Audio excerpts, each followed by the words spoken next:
As Brumas de Avalon, A Grande Rainha, Livro 2, Capítulo 14. No mundo lá fora, a luz do sol brilhava forte através das instáveis sombras das nuvens sobre o lago, e os sinos soavam distantes pelo ar. Enquanto perdurasse aquele som, Morgana não ousava elevar a voz para gritar a palavra mágica que chamaria a barca, nem assumir a forma da deusa. Olhou-se no espelho na superfície do lago. Quanto tempo teria permanecido no país das fadas? Perguntou a si mesma.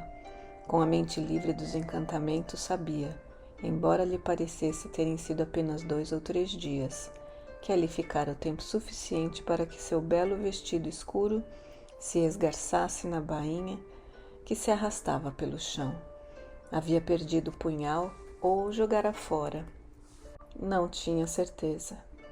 Recordava-se agora de alguma das coisas que lhe haviam ocorrido ali como se fossem sonhos ou momentos de loucura, e seu rosto inflamava-se de vergonha.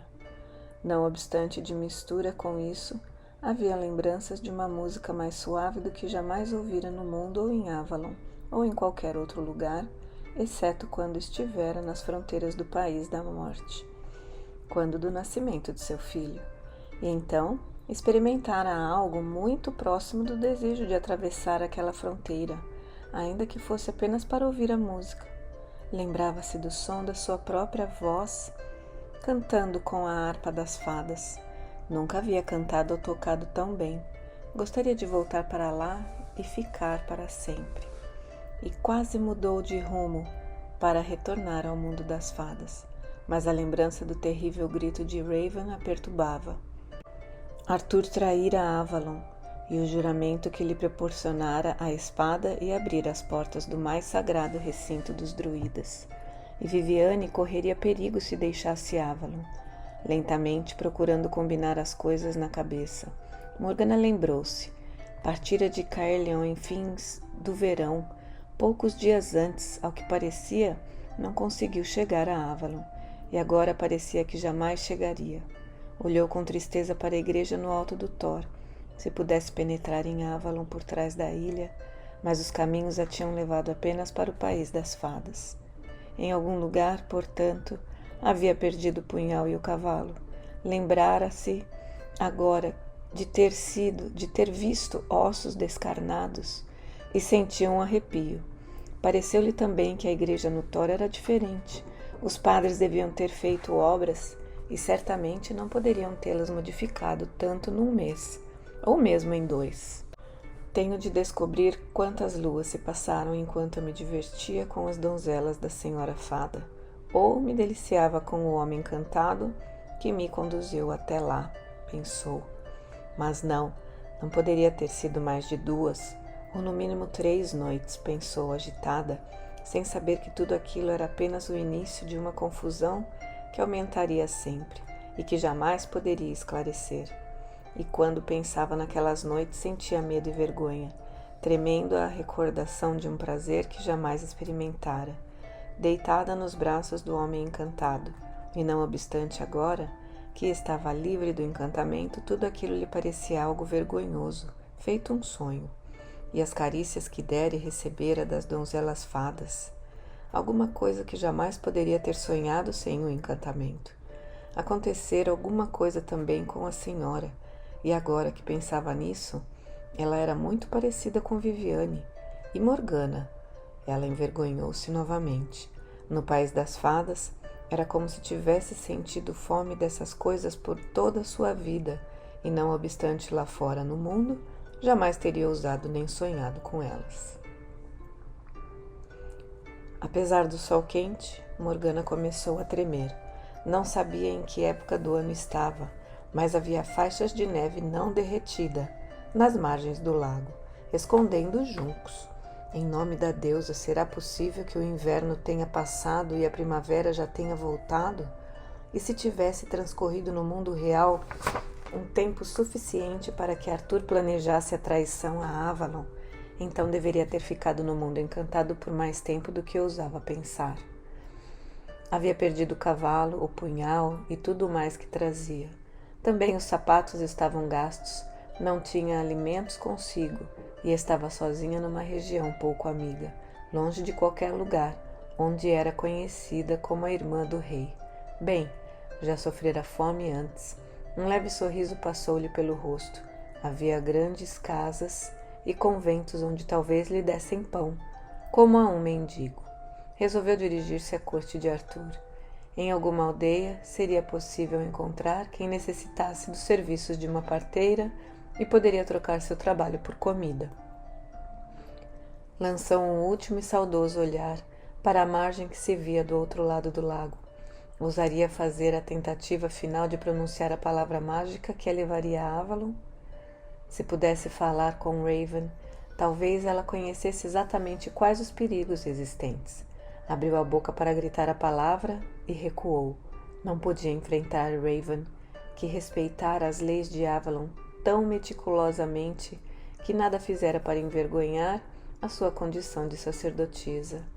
Como enfrentar seus olhos claros com as recordações daquilo que fizera no mundo real e no mundo encantado?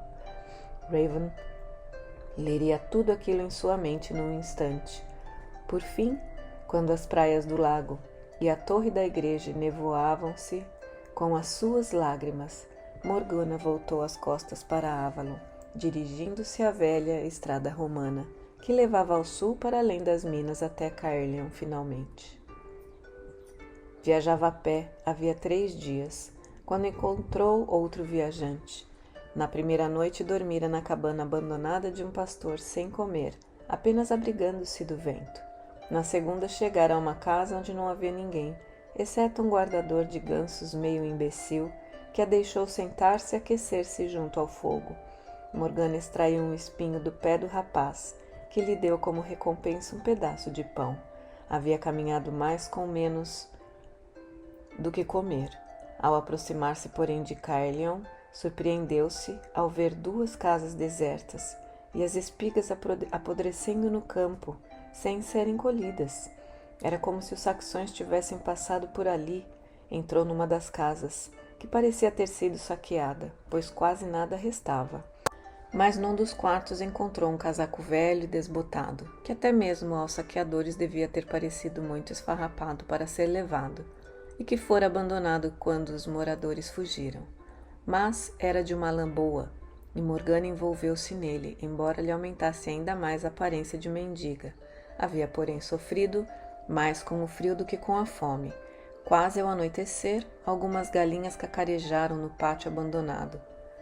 As galinhas eram animais de hábitos arraigados e ainda não tinham aprendido que não encontrariam mais alimentos ali.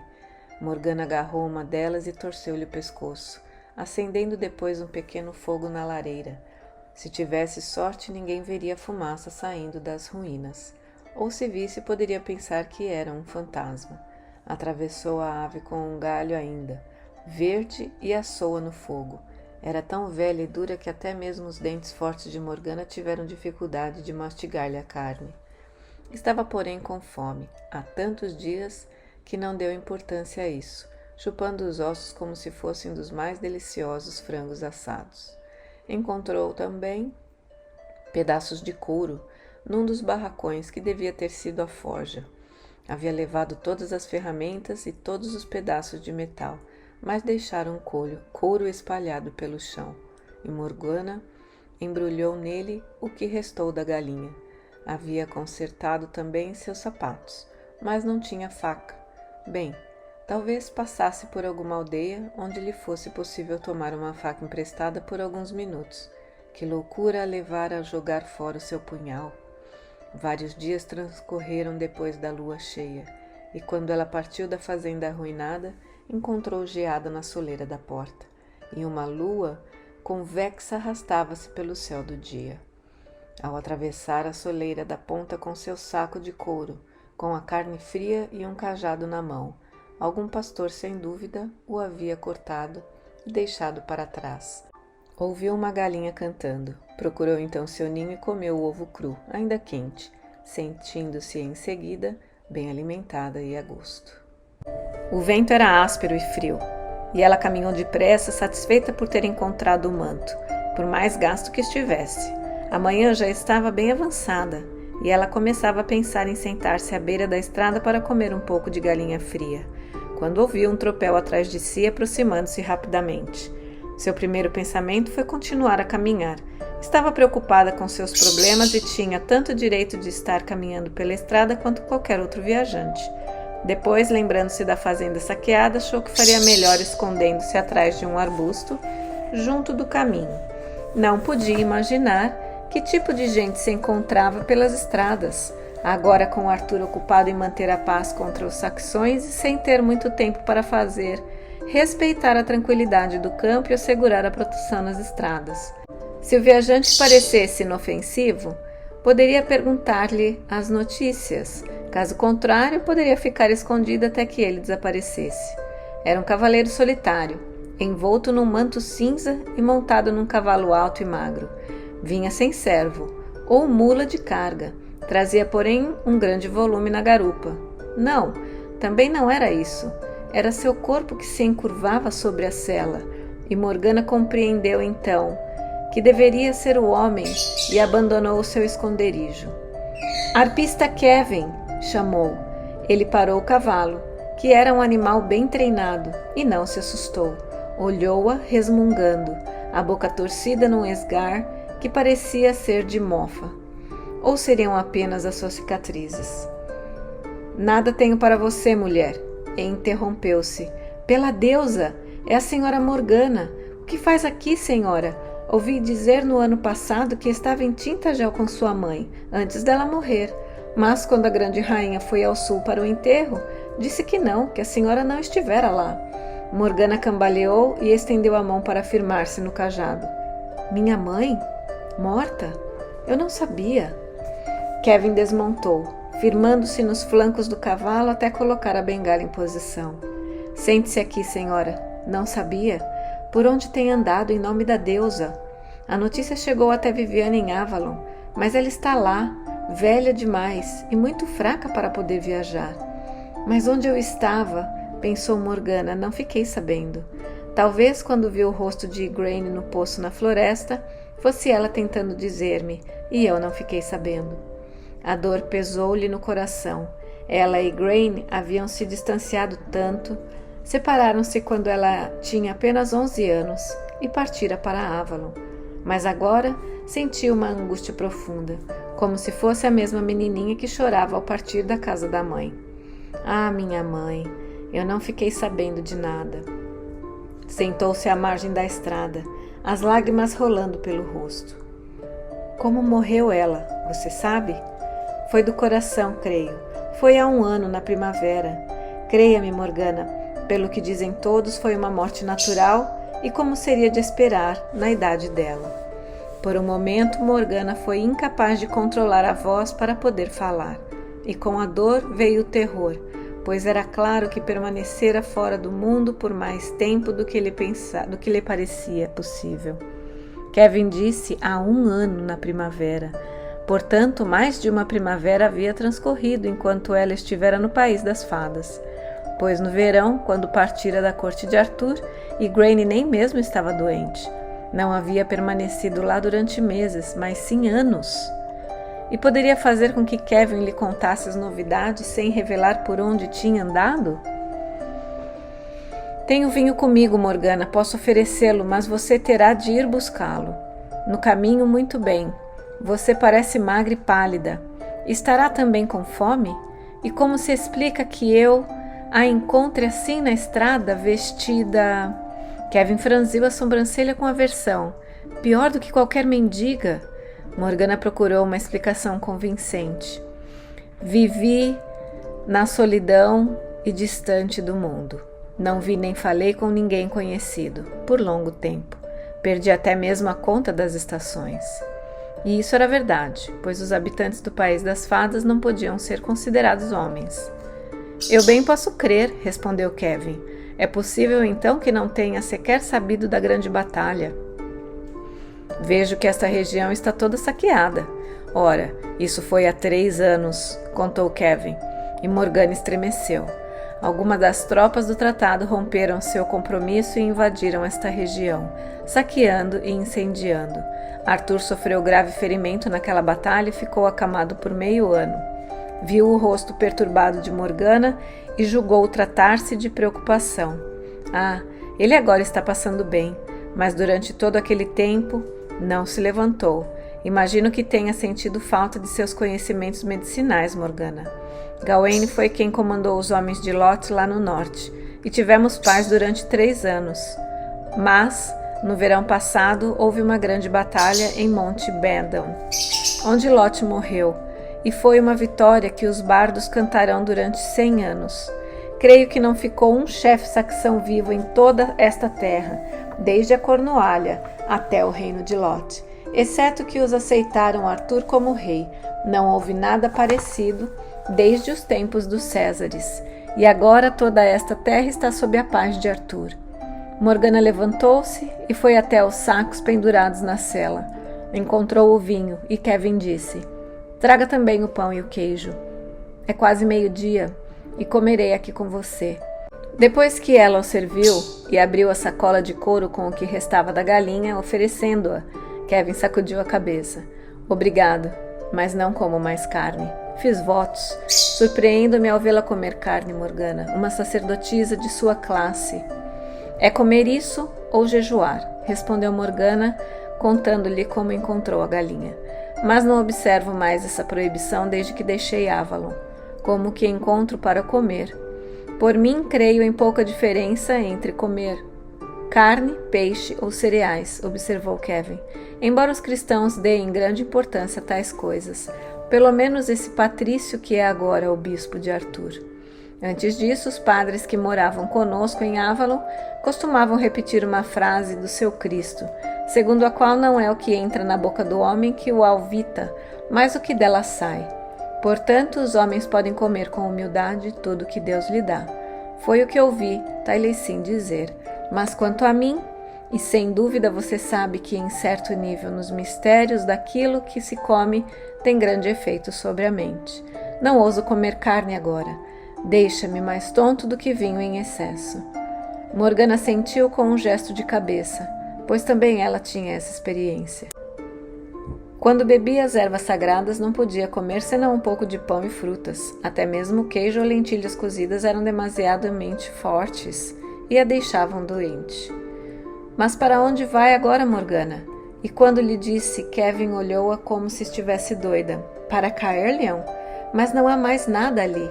Ou talvez você não saiba, embora isso me pareça difícil de acreditar, que Arthur deu Caerleon para um dos seus cavaleiros, que se distinguiu naquela batalha. No dia de Pentecoste, ele mudou-se com toda a corte para Camelot. Faz 1 ano, neste verão, que ele se transferiu para lá. Taliesin não gostou de ter ele inaugurado sua corte num dia santo cristão, mas Arthur agiu assim para agradar a rainha, a quem ele ouve em tudo." Morgana surpreendeu um leve sorriso no rosto de Kevin. "Mas se você não ouviu falar da batalha, é provável que não saiba também que Arthur traiu o povo de Avalon e as tribos." A mão de Morgana imobilizou-se no ar antes de levar aos lábios o copo com vinho. "É por isso que vim, Kevin. Fiquei sabendo que Raven quebrou seu voto de silêncio e profetizou coisas parecidas." "Foi mais do que uma profecia", disse o bardo, estendendo com dificuldade a perna, como se o fato de estar sentado no chão por muito tempo lhe provocasse dores. "Arthur traiu. O que fez ele? Por acaso ele os entregou aos Saxões? Então você não sabe. As tribos haviam jurado seguir a bandeira do Pedragon. Juraram isso na coroação dele, como haviam jurado na coroação de Uther antes de Arthur. E o povo pequeno da época anterior às tribos, também eles vieram com os seus machados de bronze e suas flechas de sílex, suas machadinhas de pederneira. Como o povo das fadas, eles não suportam o ferro frio. Todos os que haviam jurado seguir o grande dragão. E Arthur os traiu. Ele deixou de lado a bandeira do dragão, embora nós lhe implorássemos que permitisse a Lancelot ou Gawain levá-la em batalha. Ele, porém, jurou que só levaria sua bandeira da cruz e da Virgem ao campo de batalha de Monte Badon. E foi o que fez. Morgana olhou aterrorizada, lembrando-se da cerimônia em que Arthur fora feito rei. Nem mesmo Uther se havia comprometido a tal ponto com o povo de Avalon, e traíra tal juramento? E as tribos não o abandonaram? Murmurou ela. Algumas quase deixaram. Parte do povo antigo de Gales realmente voltou para casa quando a cruz foi içada. O rei Urins não conseguiu contê-las. Quanto ao resto, contou Kevin com grande ódio. Bem, nós sabíamos naquele dia que os saxões nos tinham entre a cruz e a caldeirinha. Poderíamos seguir Arthur e seus cavaleiros na batalha ou viver desde então sob o domínio saxônico, pois aquela era a grande batalha profetizada, e ele levava a espada sagrada Excalibur dos paramentos reais, como se a própria deusa soubesse que seria pior se a terra fosse governada pelos saxões. Por isso ele lutou, e a deusa lhe deu a vitória. Kevin ofereceu mais vinho a Morgana, e quando ela recusou, bebeu sozinho. Viviane quer ir de Avalon para questioná-lo sobre o seu perjúrio, mas reluta em fazê-lo na frente de todos. Por isso estou a caminho de Camelot, para lembrar a Arthur o seu juramento. Se ele não me escutar, então Viviane jurou que irá ela mesma a Camelot no dia em que todos apresentam suas petições, pois Arthur prometeu ouvir a todos e distribuir justiça no dia de Pentecostes. E então, disse ela, vai apresentar-se como um pedinte comum e exigir o respeito ao compromisso lembrado ao rei do que lhe pode acontecer se faltar a sua palavra. Permita a deusa que a Senhora do Lago não se tenha jamais de humilhar a tal ponto, disse Morgana. Eu também me teria dirigido a ele com palavras duras, mas não me cabe determinar, comentou Kevin estendendo a mão. Pode ajudar-me a levantar? Acho que meu cavalo aguenta 2. E se não aguentar, quando chegarmos a uma cidade teremos de conseguir-lhe uma montaria. Eu devia ser tão galante quanto o grande Lancelot e ceder-lhe a minha, mas... E apontou para o corpo aleijado. Morgana ajudou a levantar-se e disse: Sou forte, posso caminhar. Se tivermos de seguir alguma coisa na cidade, seria melhor que fossem sapatos e uma faca para mim. Não tenho nenhum dinheiro comigo, mas lhe pagarei quando puder. Você é irmã em Avalon, disse Kevin, dando de ombros. O que é meu é seu, como diz o costume. Não se fala em pagamento entre nós. Morgana sentiu corar, envergonhada por ter sido Kevin quem lhe lembrasse do seu juramento. Na verdade, tenho estado fora do mundo. Vou ajudá-la a montar. Será que o cavalo fique quieto? Se não ficasse, não teria nenhuma utilidade em minhas viagens solitárias pela estrada. Respondeu Kevin com um sorriso. Vamos, eu gostaria de chegar a Camelot amanhã. Numa cidade em meio aos morros encontraram um sapateiro que consertou os sapatos de Morgana e compraram um velho punhal de bronze. O homem que o vendeu disse que não havia falta de tais objetos na área, desde a grande batalha. Kevin comprou-lhe também uma capa decente, dizendo que a capa de molambos que encontrara na casa deserta não servia nem mesmo para forrar-lhe a sela do cavalo. A parada, porém, os atrasou, e a noite caiu cedo. Deveríamos ter ficado naquela cidade, disse Kevin. Eu podia ter trocado a música da minha harpa por uma ceia e uma cama para nós dois. Sozinho poderia dormir sob uma árvore, ou sob a proteção de uma parede embrulhado em minha capa, mas uma senhora de Avalon não poderia fazer isso. E por que acredita que nunca dormi assim? Perguntou Morgana. Você parece ter dormido assim com muita frequência ultimamente, respondeu ele rindo. Mas por mais depressa que andemos, não chegaremos a Camelot esta noite. Temos de procurar um abrigo qualquer. Algum tempo depois, em meio à neve que caía rapidamente, puderam distinguir os contornos escuros de uma construção abandonada. Devia ter sido um curral, pois nem mesmo Morgana conseguiu entrar sem curvar-se. Os animais, porém, o haviam abandonado há muito tempo, e deles não restava sequer o cheiro. O telhado estava bem conservado. Ataram as rédeas do cavalo a um poste e entraram. Kevin indicou-lhe com um gesto que estendesse no chão sujo o velho manto andrajoso. Embrulharam-se em suas capas e deitaram-se sobre ele. Mas fazia tanto frio que, por fim, ao ouvir os dentes de Morgana batendo, Kevin propôs que deviam cobrir-se os dois com os mantos e ficar bem juntos, para se aquecerem. Se não lhe desagradar ficar tão junto desse meu corpo deformado, disse ele, e Morgana pôde sentir o sofrimento e a raiva na voz do bardo. Arpista Kevin, você pode ser deformado, mas eu só sei que com suas mãos quebradas você faz melhor música do que eu, ou mesmo do que Tyler Sim com nossas mãos inteiras, respondeu aproximando-se satisfeita, e finalmente sentiu que poderia dormir com a cabeça repousando no ombro de Kevin.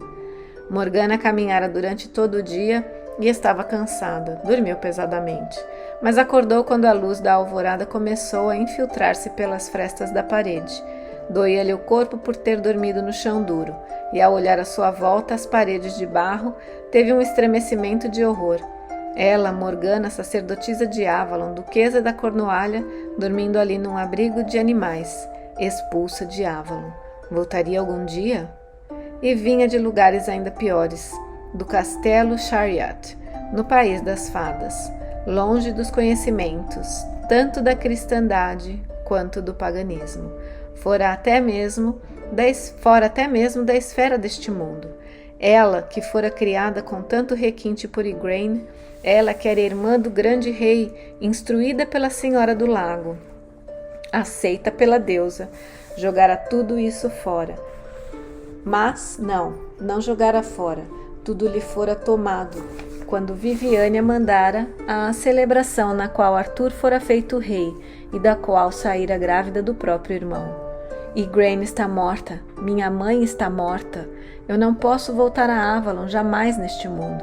E Morgana não pôde conter o pranto, abafando soluços no tecido grosseiro de sua capa. A voz de Kevin era suave e rouca na meia-luz. Está chorando por sua mãe, Morgana? Por minha mãe e por Viviane, e talvez ainda mais por mim mesma.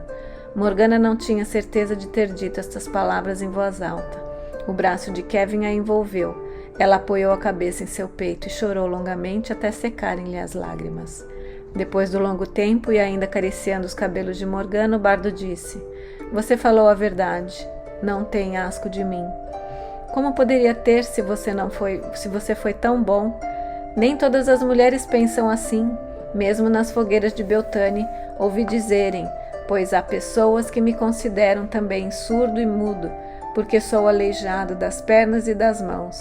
Ouvi mais de uma das donzelas da deusa murmurarem para a sua sacerdotisa que as colocasse longe de mim, para que eu não as olhasse, quando chegasse o momento de nos afastarmos das fogueiras. Morgana ficou espantada. Se eu fosse a sacerdotisa, teria expulso essa mulher das celebrações, por ela ter ousado questionar a forma pela qual Deus lhe poderia surgir. E o que fez você, Kevin? Preferi ir-me embora discretamente, sem que ninguém visse, para não interromper o ritual ou sujeitar qualquer mulher a tal escolha, contou ele com um movimento de ombros. Nem mesmo Deus poderia modificar o que elas veem ou pensam sobre mim, e mesmo antes de ter sido proibido, pelo juramento de druida, de associar-me com as mulheres que venham o corpo por dinheiro, e não conseguia convencê-las a me aceitar. Talvez eu devesse tentar ser padre entre os cristãos, que pelo que sei ensinam aos seus sacerdotes o segredo de viver sem mulheres. Ou talvez eu devesse ter desejado que quando os invasores me quebraram as mãos e o corpo, me tivessem castrado também, para que não me preocupasse com isso. Sinto muito, eu não deveria ter falado no assunto, mas fico pensando se você concordou em deitar junto de mim por ter pensado que este corpo deformado não era o de um homem e não me via como tal. Morgana ouvia-o espantada, com a amargura de suas palavras, com as feridas sofridas pela sua masculinidade. Sabia a consciência que havia nas mãos de Kevin na sensibilidade exacerbada do músico. Mesmo antes da deusa, poderiam as mulheres ver nele apenas um corpo deformado?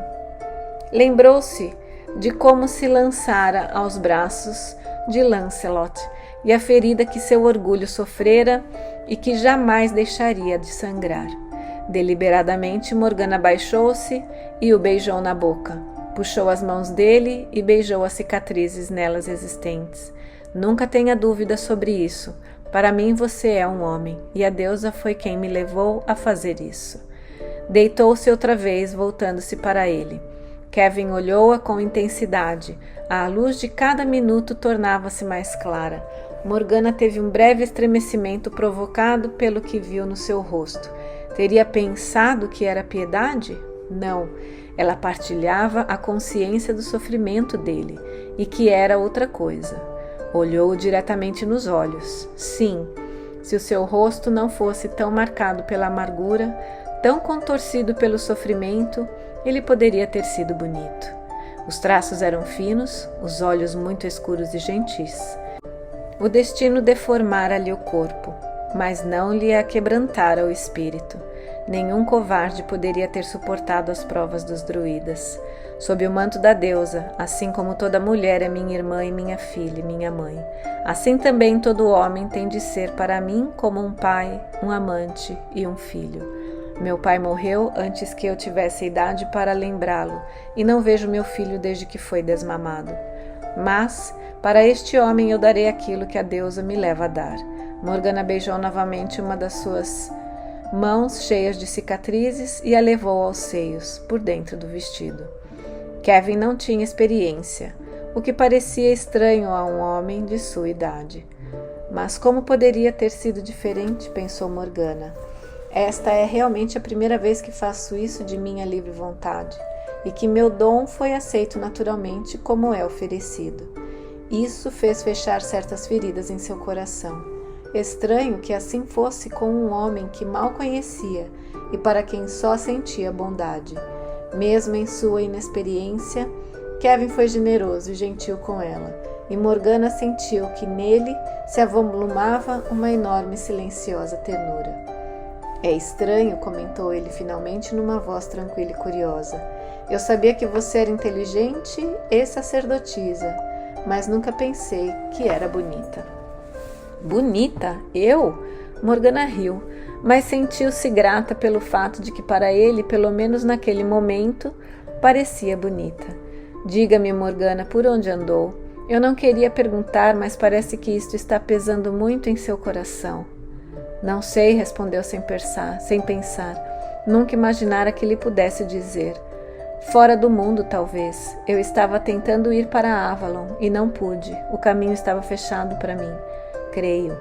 2 vezes já estive num outro lugar, outro país, um país de sonhos e encantamentos, um país onde o tempo para e não existe, e onde se ouve senão música. Calou-se. Iria o arpista considerá-la louca? Kevin passou o dedo pelo canto do olho de Morgana. Estava frio e havia afastado as cobertas. Ele voltou a ajeitá-las carinhosamente à volta dela. Também eu estive ali certa vez e ouvi a música que tocam, disse numa voz distante e sumida. E naquele lugar eu não era aleijado. As mulheres não zombavam de mim. Algum dia, talvez, quando eu tiver perdido o medo da loucura, voltarei novamente a eles. Mostraram-me os caminhos secretos e disseram que eu podia ir, devido à minha música. E mais uma vez a sua voz macia mergulhou no silêncio. Morgana estremeceu e afastou os olhos. Seria melhor que levantássemos. Se nosso pobre cavalo não se congelou durante a noite, chegaremos a Camelot ainda hoje. E se chegarmos juntos, eles pensarão que você está vindo comigo de Avalon. Não é da conta deles por onde você andou. Você é uma sacerdotisa e a sua consciência não pode ser controlada por nenhum homem vivo, nem mesmo os bispos deles ou o próprio Taliesin. Morgana gostaria de ter um vestido decente para usar, pois chegaria à corte de Arthur com as roupas de uma mendiga. Bem, não havia outro jeito. Kevin observou-a enquanto ela penteava os cabelos. Depois estendeu-lhe a mão e Morgana ajudou-a a levantar-se com naturalidade. Viu, porém, que a amargura voltara aos seus olhos. Kevin protegia-se com 100 cercas de reservas e ódio. Não obstante, quando saíam do estábulo, ele tocou-lhe a mão. Não lhe agradeci, Morgana. Ela sorriu. Ora, se há agradecimentos, são mútuos, meu amigo. Ou você não percebeu isso? Por um momento, os dedos deformados agarraram-se aos seus. E então foi como uma explosão de fogo. Viu o seu rosto marcado, cercado de um halo de fogo, contorcendo-se em gritos e fogo em toda a sua volta. Fogo! Endireitou-se e afastou a mão, olhando-o com horror. Morgana! Exclamou Kevin. O que é? Nada, nada, uma cãibra no pé. Mentiu, evitando a mão do bardo, quando ele a estendeu para ampará-la. Morte, morte pelo fogo. O que queria dizer aquilo? Nem mesmo o pior dos traidores tem aquela morte. Ou teria visto apenas o que havia acontecido quando foi aleijado ainda criança. Embora rápido, o instante da visão deixou-a abalada, como se ela própria tivesse dito as palavras que o levariam àquela morte. Vamos, disse quase bruscamente. Vamos partir.